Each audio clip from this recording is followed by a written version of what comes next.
Hi, I'm Nakia, and I'm a Divine Elements of Design and Decorator's Voice. I'm a certified interior decorator, professional organizer, and planning and productivity strategist. And on today's video, I'm going to share with you 10 steps on how to keep your bedroom clean. So the first thing that I highly recommend you doing is to make your bed each morning. Now, I know that may sound like a given, but sometimes we can get into a rut of not making our beds. But if we want to keep our room clean and looking clean and smelling clean, we need to get into the habit of making our bed every day. In addition to being a beautiful thing to look at, having a clean bed and it's made, it also does something psychological to your brain, and it lets them know that you've already completed a task so early in the morning, and then you can move forward to, completing the next task. So it's something about the completion that really, I guess, kind of jump starts our brain in the morning when we have goals and different things that we want to accomplish. The next thing I always recommend is trying to keep your nightstand clean. So decide what decor items or what useful items you want to keep on your nightstand, whether it's the remote control or your reading glasses or whatever. But get in the habit of not keeping additional things there that do not belong. If you can clean your nightstand every day, or instead of just sitting things on it, it will actually help keep your nightstand clean and your room clean. The next step is to find a home for all of your accessories. I know it's easier said than done, but clutter is one of the things that can make our home look unclean. So if we can find a home for our accessories, that will be less clutter, and then our home will appear to be cleaner because we can actually clean it because we're not funneling through a bunch of clutter. Another thing that we have to do is pick up daily items to keep our room clean. So basically daily, just pick up things, because I know it's easy to sit something down and say, oh, I'll come back to it later, and then later becomes, tomorrow, and then next week, and then 3 weeks, and then a month, and basically you don't even know why this item is just sitting there. It probably should have went in the trash or should have went someplace else. So get into the habit of picking up things daily. Another thing is to put your clothes up. Now this could be clean and dirty clothes. Dirty clothes, if you have a hamper for them, great. Put them in the hamper. If it's an item that you've worn once and you can wear it again, hang it up in the closet or wherever you're gonna put it. But when you take off clothes, or if you're washing clothes, make sure you put things up. Now I always say I wash small loads of clothes because I just can't put away a big mountain of clothes. I don't have the time, and it just won't get done. So I have to wash in small increments that I can easily put up. Also, limit the amount of reading items that you have in your room. So I know we may have a couple books, some magazines, an encyclopedia or whatever, but don't have so many books or magazines and those things in your room if you're not gonna use them. And basically, you're probably not gonna read all those things anyway. So if you have 1 or 2 books, that's it. But you don't need to have your room loaded with tons of mail, tons of flyers, tons of circulars, all that paper clutter. That's what it is. It's clutter. And you're going to have it on your dresser, on your nightstands, all of your flat surfaces, and that makes your room appear cluttered and dirty. Also, clean pillows are needed for a clean room.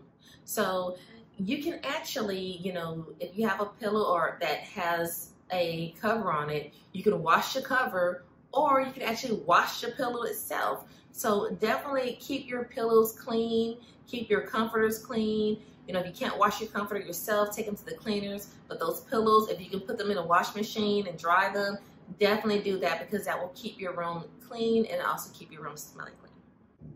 And another thing, and I actually mentioned this earlier, was to reevaluate your laundry routine. So, maybe don't have a laundry day, but what I do is wash small loads each day. So every day I'm washing a small load, whether that small load or the towels, because I wash towels every 3 days. Maybe that's what the small load is. Maybe it's, the girls' clothes, my my adult children, the grown children, they wash, their own clothes themselves, but I just try to wash smaller loads every day. No, it doesn't make my laundry bill go up because I guess it's using less electricity, less water because you're washing it smaller, but you have to, pick your battles. I would rather have a little higher electricity than having mountains of clothes just sitting on the bed for years and years and years. Another thing is to not eat in your bed or eat in your room in general, if you can. So I know sometimes you can't help it, but try not to eat in your room. Just like I tell my kids, don't eat in your room. You can, drop food, just the smallest little soda dropping or applesauce dropping or barbecue sauce dripping, can stain something. It can cause odors, it can cause ants or anything like that. So just try to get out of the habit of eating in your room if you can. Also, limit the items that you actually bring into your room. Sometimes our rooms can feel like a dumping ground. So like in my home, if I'm walking around and I'm doing something, I may still have the item in my hand when I go into my room, and then I'll just sit it down. And I have to tell myself, no, this item does not belong in my room. One of the major hurdles that are in my house is my girls' toys. They want to bring all their stuff in my room. I'm like, this is not your room. Why do I have 5 dolls and 20 pairs of your shoes in my room? So I'm constantly having to take my girls' stuff out of my room. They can come in my room all they want, but when they leave, they need to take their stuff with them because I end up having more dolls in my room than they have in their room. So I don't say dolls can't be in there, but we just try to limit them, and then we try to get them out as soon as possible. So they are learning, they're 5 and 2, so they are learning to, not have so much stuff. But if it was up to them, they'll have like baskets and baskets of toys in my room all day, every day. So anyway, I hope this video gave you some tips on some steps to keep your room clean. I hope this is something that's easy for you to digest.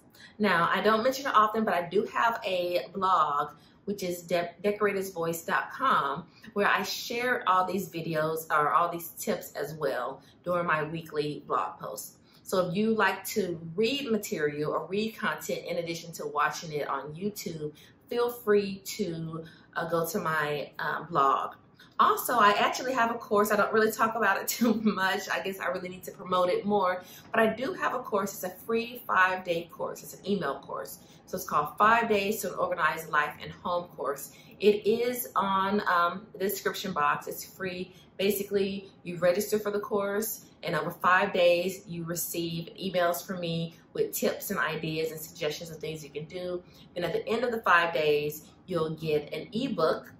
And then after that, you actually are invited to join my full course, which is $99. And it really gets into depth, and you get a physical product from me, private Facebook page group, and all of that. So anywho, if you are interested into the free 5-day course, the link is in the description box below. So thank you very much for watching this video. You have a divine day.